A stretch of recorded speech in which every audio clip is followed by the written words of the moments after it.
مہمانان رسول کے سروں پہ رسول اللہ کی سنت یعنی دستار رسول اللہ صلی اللہ علیہ وسلم کے ورثہ کے ہاتھوں سج گئی۔ والدین آخرت کے تاج پوشی کے مستحق ٹھہرے، دوست عزیز اور اقربا خوشی کے آنسو روک نہیں سکے۔ ہماری مزید اپڈیٹس حاصل کرنے کے لیے سبسکرائب کر لیں تشریح نیوز کا یوٹیوب چینل اور لائک کمنٹ کرنا نہ بھولیے۔ تفصیلات کے مطابق جامعہ عربیہ مفتاح العلوم چاندنی چوک محلہ نظام آباد خضدار میں جلسہ دستار بندی حفاظ کرام اور علماء کرام شیخ الحدیث مولانا خلیل احمد شعبانی صاحب کی صدارت میں منعقد ہوئی۔ جلسہ میں علماء کرام، قراء قرآن، مدارس دینیہ کے ذمہ داران، صحافی برادری، تاجر برادری، قبائلی عمائدین، سیاسی زعماء و زندگی کے دیگر شعبوں سے تعلق رکھنے والے بہت سے لوگوں نے شرکت کی۔ اہل علاقہ کی کثیر تعداد شان قرآن و شان اہل قرآن سننے کے لیے تشریف لائے۔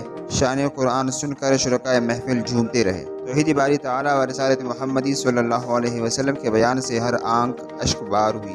جلسہ کل 3 نشستوں پر محیط رہا۔ مائک کی ذمہ داری مولانا غلام فاروق صاحب و مولانا محمد صادق صاحب نبھاتے رہے۔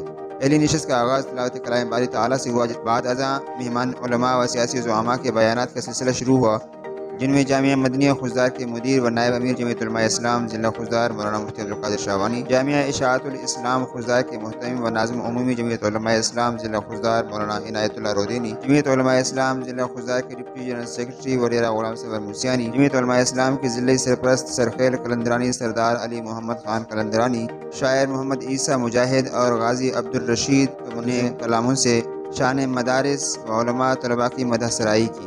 درس حدیث سے پہلے استاد القراء قاری عبداللہ صاحب نے قرآن کریم کی ایسی تلاوت فرمائی کہ سامعین کے دل و دماغ اوج ثریا تک پہنچ گئے۔ آخر میں زینت مجلس علم و تدبر کے بےتاج بادشاہ، ملک پاکستان کے نامور محدث مورخ زماں شیخ الحدیث و تفسیر، جامعہ علوم شرعیہ خضدار کے سربراہ، جمعیت علماء اسلام بلوچستان کے سرپرست اعلیٰ، سابق صوبائی وزیر و سینیٹر حضرت مولانا فیض محمد سمانی صاحب نے مفصل انداز میں فضلائے جامعہ کو بخاری شریف کی آخری حدیث پڑھائی اور دوران درس معاشرے میں پھیلے منکرات اور ان سے چھٹکارے و بچنے کے گر سمجھا دیے۔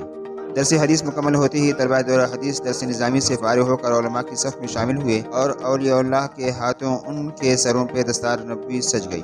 ساتھ ہی قرآن کریم کو سینوں میں محفوظ کرنے والے حفاظ کرام کے سروں پر رومال ڈال کر انہیں علماء و حاضرین مجلس نے مبارکباد پیش کیے۔ جلسہ کے اختتام پر دربار خداوندی میں التجاؤں کا عجیب سما بن گیا۔